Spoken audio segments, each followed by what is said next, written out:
Fala galerinha, é o seguinte, professor Elvis John com vocês, @ElvisHistória, se tiver dúvida é só entrar em contato com o Instagram, beleza? A gente vai falar da evolução dos partidos políticos. Vocês podem perceber que ao ler o livro fica meio confuso, tá?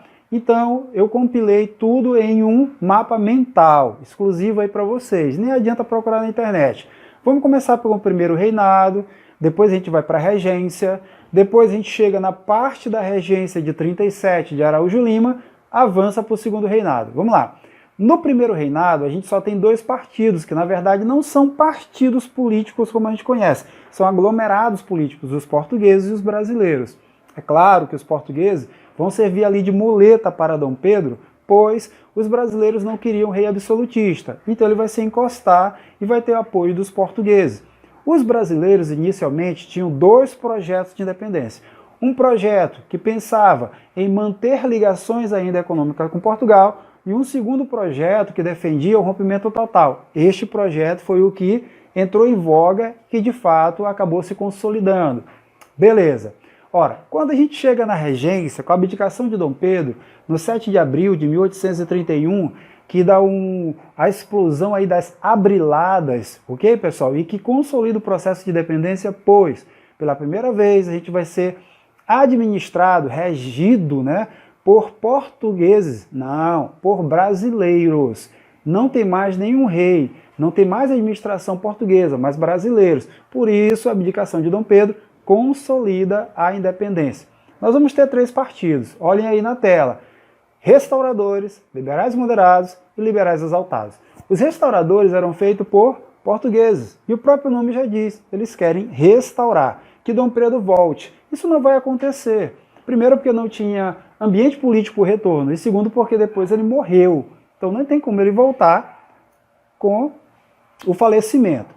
Daí o que a gente vai ter? Dois partidos, de fato, que vão ter a disputa política dentro do nosso Brasil. Liberais moderados e liberais exaltados.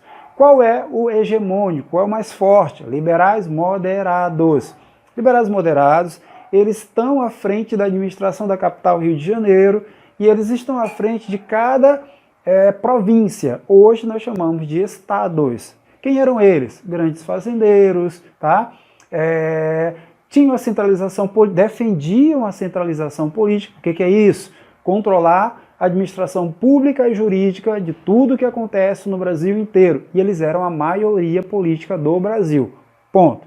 Liberais exaltados também eram grandes fazendeiros. Bateu a dúvida. Qual é a diferença? Estes grandes fazendeiros liberais exaltados, que estão dentro dos nossos municípios, das nossas províncias, que nós hoje chamamos de estados, não aceitavam o controle da capital. Então aí nós temos um embate. Uma mesma elite, porém, uma que quer controlar todo o Brasil por meio das leis e da centralização, e uma outra elite, certo? Que quer a autonomia. Lembra muito o modelo federalista que nós temos hoje, onde os municípios têm suas leis municipais, os estados têm suas leis estaduais, beleza? Mas também tem um diferencial. Entre os exaltados tem uma classe média, professores, advogados, médicos, chamados de radicais, por não estarem ligados diretamente à escravidão e estudarem lá fora, em Coimbra, Oxford, Europa, no caso, eles trazem essas ideias liberais, verdadeiramente liberais, não liberalismo à brasileira, que quer ser liberal, mas mantém a escravidão. E eles defendem abolicionismo. Alguns defendem república. Porém, nesse período, eles ainda são muito fracos.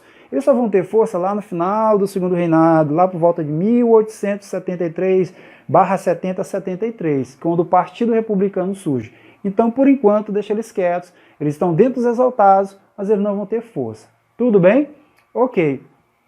Defendiam aí, como eu falei, autonomia administrativa, os exaltados, ok? Autonomia para as províncias. Porém, turma, quando chega 1837, o período que nós chamamos de avanço liberal, por que avanço liberal?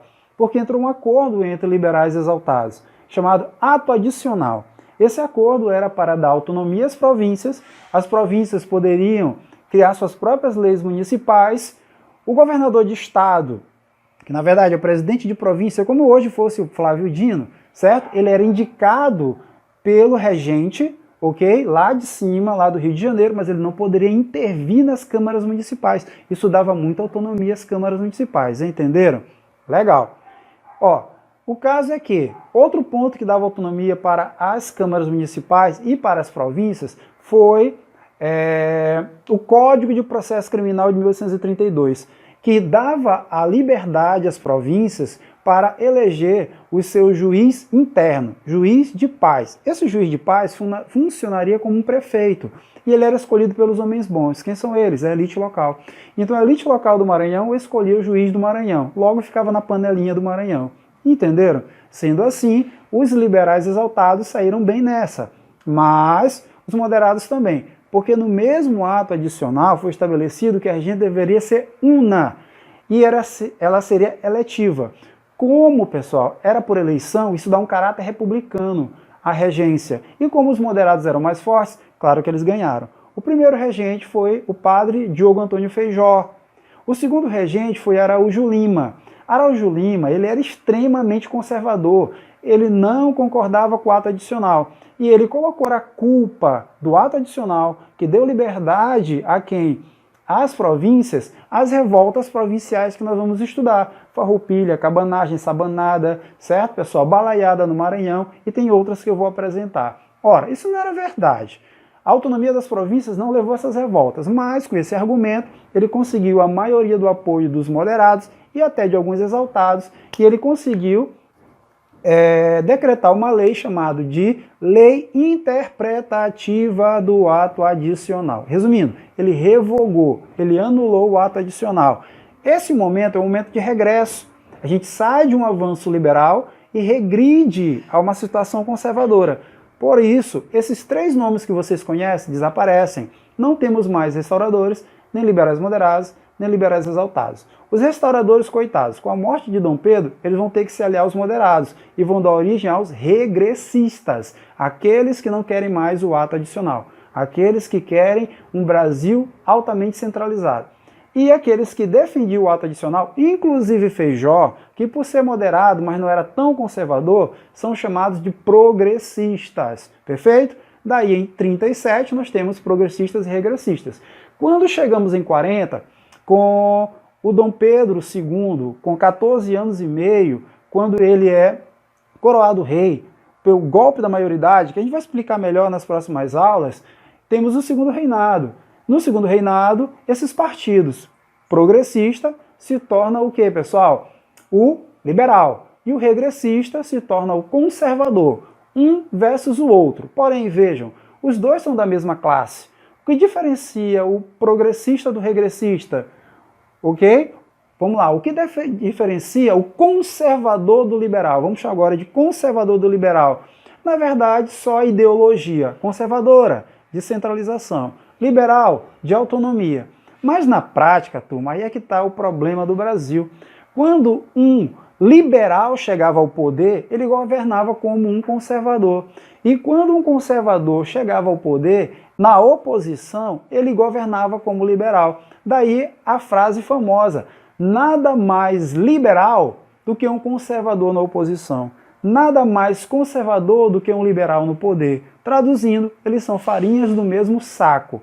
Isso deixa um espaço para que tu entenda por que os partidos políticos no Brasil hoje não têm ideologia. Porque lá no início da formação dos nossos partidos, eles já não tinham. Era a mesma elite que queria o quê? Apenas estar ao lado do imperador para gozar das benesses políticas. Não existe ideologia política nos partidos. Não existe direita e esquerda. Existe oposição e situação. Beijo no coração, valeu. Nas próximas aulas a gente continua. Tchau, tchau.